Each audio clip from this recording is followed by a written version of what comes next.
Have you ever wondered what it takes to redraw the global tech map? Well, India is making a move so ambitious, so huge, it could do just that. We're talking about a massive bet to become the world's next digital superpower. But to really get a grip on just how big this bet is, you've got to understand this paradox right here. India is generating a staggering 20% of all the data on the entire planet. Think about that. Yet, it only has about 1% of the world's data centers to actually store and process it all.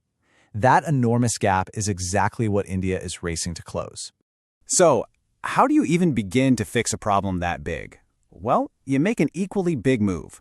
The Indian government has rolled out this incredibly bold new policy, and it's designed to completely transform the landscape. And the main attraction? It's pretty wild. Yeah, you're seeing that right. The centerpiece from the 2026-27 union budget is a tax holiday for global cloud and AI companies that stretches all the way to 2047. We're talking more than 2 decades of tax breaks. It's a massive, flashing welcome sign for the biggest names in technology. But, there's always a catch. This isn't just a free-for-all. To get this amazing deal, foreign cloud providers have to agree to one absolutely crucial condition. They have to use data centers based in India to run their global operations. See, the goal isn't just to store India's data. It's to make the country the central nervous system for the entire world's cloud and AI traffic. It's all part of this grand national vision of a fully developed India by 2047. And you have to remember, this isn't happening in a vacuum. It's a major strategic play in a super competitive global race. Just look at the timeline. In 2025, the US fast-tracked its own data center construction. At the same time, Chinese tech giants were in the middle of a massive building spree. So when India dropped its 20-year tax holiday in 2026, it was basically shouting to the world, game on. Okay, so having a bold ambition is one thing, but making it happen on the ground, that's a whole other story. This is where we hit the reality check, because building the digital brains of the future requires some very old-school, very physical stuff. So what is actually inside one of these things? It's easy to picture a giant room full of computers, but it's so much more than that. It's a really complex, living ecosystem. Let's just quickly break down what you need. Of course, you've got the servers and the storage, that's the hardware.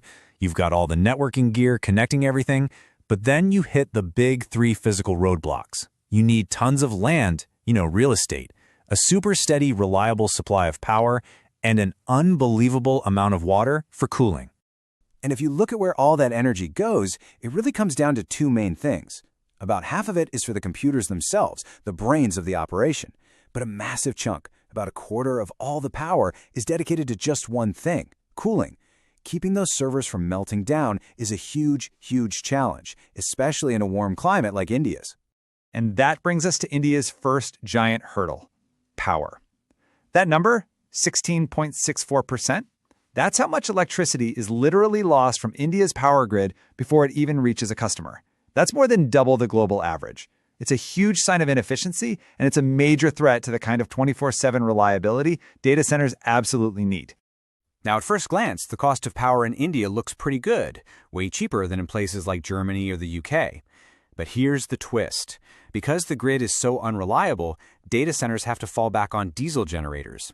And that backup power costs nearly 3 times as much. So this one hidden cost completely flips the economics on its head. Okay, so if power is hurdle number 1, water is number 2. And this number, well, it's just mind-boggling. 25.5 million liters. That's how much water a tiny 1 megawatt data center can use in a single year. To put that in perspective, that's enough water for about 500 people for an entire year. And remember, this is all happening in a country that is staring down the barrel of a severe water crisis. According to one government think tank, 21 Indian cities, including tech hubs like Bengaluru and Hyderabad, are on track to literally run out of groundwater by 2030. You've got the thirst of data centers going head-to-head with the basic needs of the population.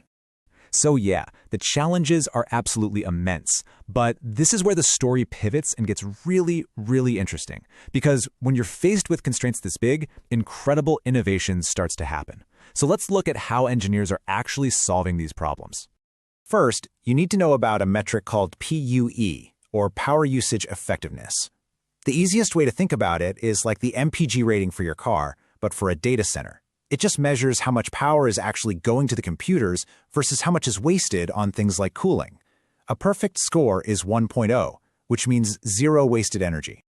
So, a typical data center in India has a PUE of around 1.6. That means for every watt of power the computers use, another 0.6 watts are just wasted running the building. Now, check this out. An innovative data center built by Infosys in Bangalore was designed to hit a PUE of just 1.12. That is a gigantic leap in efficiency. So, how on earth did they do it? Well, the conventional wisdom for decades has been to keep data centers basically refrigerated.